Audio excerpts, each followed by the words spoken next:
Good afternoon students. आज हम कोठारी आयोग 1964 पर चर्चा करेंगे। सर्वप्रथम हम 1964 से पहले स्वतंत्रता प्राप्ति के पश्चात के बारे में एक नज़र डालते हैं। जैसा कि ब्रिटिश दास्तां के उपरांत 15 अगस्त सन 1947 को हमारा देश स्वतंत्र हुआ था और साथ ही 26 जनवरी 1950 से भारतीय संविधान जो था वो लागू हो गया था। तो भारतीय संविधान की लोकतंत्रीय शासन व्यवस्था में शिक्षा के महत्व को स्वीकार किया गया और साथ ही जो शिक्षा संबंधी उत्तरदायित्व थे केंद्र और राज्य के बीच वो भी विभाजित किए गए। तो स्वतंत्रता के बाद भारत के सामने अनेक समस्याएं थीं और इन अनेक समस्याओं में से जो एक महत्वपूर्ण समस्या थी वो थी शिक्षा प्रणाली के पुनर्गठन करने तथा शिक्षा के अवसरों का देश में विस्तार करने की थी। अब इसमें जो चुनौतियां थी वो चुनौतियां थी हमारी कि सभी बच्चों को निःशुल्क तथा अनिवार्य प्राथमिक शिक्षा उपलब्ध कराने, अनपढ़ पढ़ों को साक्षर बनाने, माध्यमिक शिक्षा में गुणवत्ता या गुणात्मक सुधार, चौथा विज्ञान प्रौद्योगिकी शिक्षा का विस्तार करने और पांचवा बालिकाओं, पिछड़े व अल्पसंख्यकों के शैक्षिक विकास। तो इन्हीं सब ये जो चुनौतियां थी ये चुनौतियां भारत सरकार के सामने थी और स्वतंत्रता प्राप्ति के पश्चात आप देखेंगे सन 1948 में डॉक्टर राधाकृष्णन की अध्यक्षता में विश्वविद्यालय शिक्षा आयोग की स्थापना की गई। 1952 में डॉक्टर मुदालियर की अध्यक्षता में माध्यमिक शिक्षा आयोग का गठन किया गया और 1964 में डॉक्टर दौलत सिंह कोठारी की अध्यक्षता में शिक्षा आयोग का गठन किया गया। तो यहाँ आप देखेंगे कि जो शिक्षा आयोग है यानी कि जो हम कोठारी आयोग देख रहे थे उसको हम शिक्षा आयोग भी कहते हैं। और आगे चलेंगे तो इसमें देखेंगे कि 14 जुलाई 1964 को भारत सरकार द्वारा शिक्षा आयोग का गठन किया गया और ये जो गठन किया गया ये डॉक्टर DS कोठारी की अध्यक्षता में हुआ। साथ ही इनके नाम पर ही इस आयोग को कोठारी कमीशन भी कहा जाता है और इसमें उन्होंने अपने प्रस्ताव जो थे वो शिक्षा से संबंधित प्रस्ताव रखे थे और इस आयोग में 17 सदस्य शामिल थे। 17 सदस्य शामिल। इस आयोग ने भारतीय स्कूली शिक्षा की गहन समीक्षा की प्रस्तुति दी है और जैसा कि आप देखेंगे कि ये आयोग पहला ऐसा आयोग था जिसने विस्तार से भारतीय शिक्षा पद्धति का अध्ययन किया और इसके परिणाम स्वरूप ही वर्ष 1968 में राष्ट्रीय शिक्षा नीति अस्तित्व में आई थी।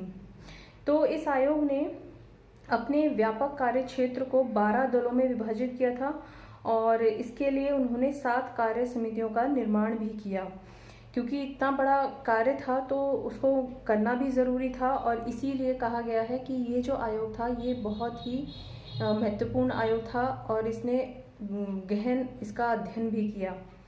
तो निरंतर 21 माह तक इस आयोग ने जो इसके भारतीय शिक्षा के विभिन्न अंग थे उनका अध्ययन किया। जैसे कि मैंने यहाँ पे 12 कार्यदल और 7 कार्य समितियाँ आपको दिखाई गई हैं और साथ ही 29 जून 1966 को इन्होंने अपनी रिपोर्ट तत्कालीन जो शिक्षा मंत्री थे श्री MC छागला के समक्ष उन्होंने अपनी रिपोर्ट को प्रस्तुत किया और जो इसके सुझाव थे जो उन्होंने प्रतिवेदन दिया शिक्षा आयोग का जो प्रतिवेदन था आइए अब आगे हम इस पर चर्चा करते हैं। शिक्षा आयोग के जो सुझाव थे वो इस तरीके से थे। पहला, शिक्षा एवं राष्ट्रीय लक्ष्य। आयोग ने इस पॉइंट में ये कहा है कि शिक्षा को लोगों के जीवन आवश्यकताओं और उनकी आकांक्षाओं के अनुरूप होना चाहिए ताकि जो उनका आर्थिक, सामाजिक और राजनीतिक सांस्कृतिक विकास करके वो राष्ट्रीय लक्ष्यों को प्राप्त किया जा सके। तो इस उद्देश्य की प्राप्ति के लिए आयोग ने ना 5 सूत्रीय सुझाव दिए हैं। तो वो 5 सूत्रीय सुझाव क्या हैं?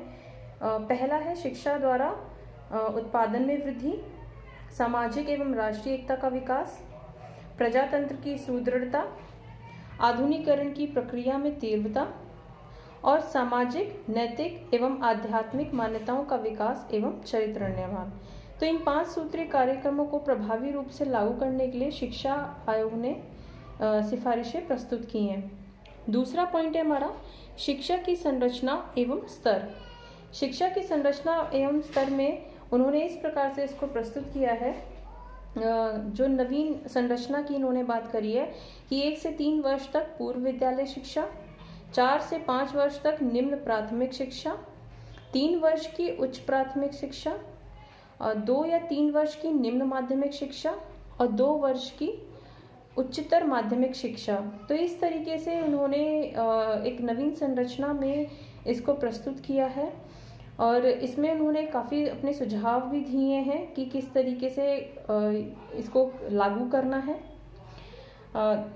नेक्स्ट पॉइंट चलते हैं हम लोग शिक्षक की स्थिति। तो शिक्षक की जो स्थिति की बात की गई है इसमें अध्यापकों की जो आर्थिक, सामाजिक और व्यावसायिक स्थिति सुधारने की इन्होंने सिफारिश की है। इसके लिए उन्होंने अध्यापकों के जो वेतनमान है उसको संशोधन करना, वेतन क्रम को प्रत्येक 5 वर्ष के बाद दोहराना और योग्यता के आधार पर उनको पदोन्नत करना, अध्यापक कल्याण कार्यक्रम प्रारंभ करने और साथ ही जो उनके कार्य करने के घंटों को निश्चित करने, सरकारी और गैर सरकारी दोनों प्रकार के जो विद्यालय हैं उनमें शिक्षकों का वेतन समान लागू करना और राष्ट्रीय पुरस्कार योजना चालू करने के संबंध में उन्होंने परामर्श दिए हैं, सुझाव दिए हैं। अगला चलते हैं अध्यापक प्रशिक्षण।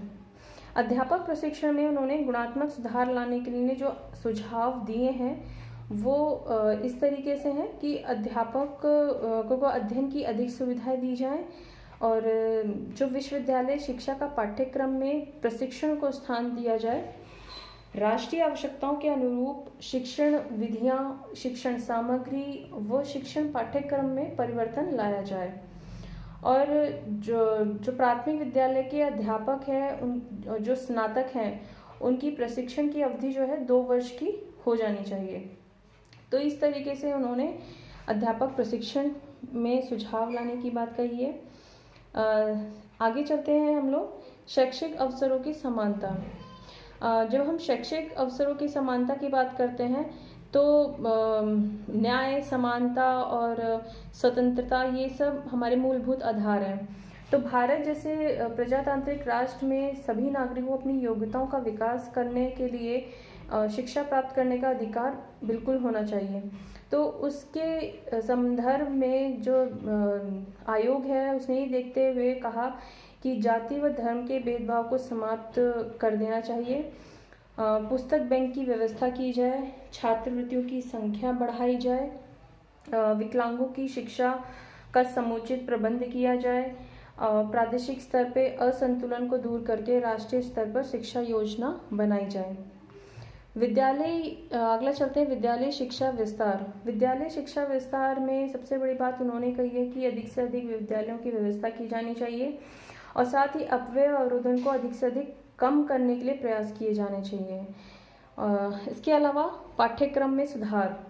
पाठ्यक्रम में सुधार के लिए आयोग ने कहा है कि कक्षा 10 तक का पाठ्यक्रम जो है वो सभी छात्रों के लिए एक समान होना चाहिए और स्कूल अपनी आवश्यकता अनुसार पाठ्य वस्तु बनाने की उसको छूट है, वो अपना पाठ्य वस्तु बना सकता है।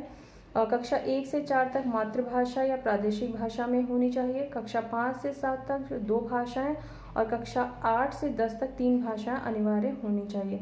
तो इस तरीके से उन्होंने पाठ्यक्रम सुधार में भी बात की है। अगला पॉइंट चलते हैं शिक्षण विधियां, निर्देशन व मूल्यांकन। आयोग ने इसमें सबसे बड़ी बात ये कही है कि विद्यालयों में जो प्रयोग की जाने वाली परंपरागत शिक्षण विधियां हैं उसमें सुधार करने के लिए उन्होंने सुझाव दिए हैं। जैसे शिक्षण विधियों में लचीलापन होना चाहिए, प्रधानाचार्यों व शिक्षा के अधिकारियों को शिक्षण विधियों में सुधार करने के लिए उपयुक्त वातावरण का निर्माण करना चाहिए। नवीन शिक्षण विधियों का प्रसार करने के लिए वर्कशॉप, परीक्षण, सेमिनार या प्रदर्शनी इन सब का आयोजन करना चाहिए और साथ ही प्रत्येक राज्य में पाठ्य पुस्तकों के निर्माण के लिए एक विशेष समिति का गठन किया जाना चाहिए।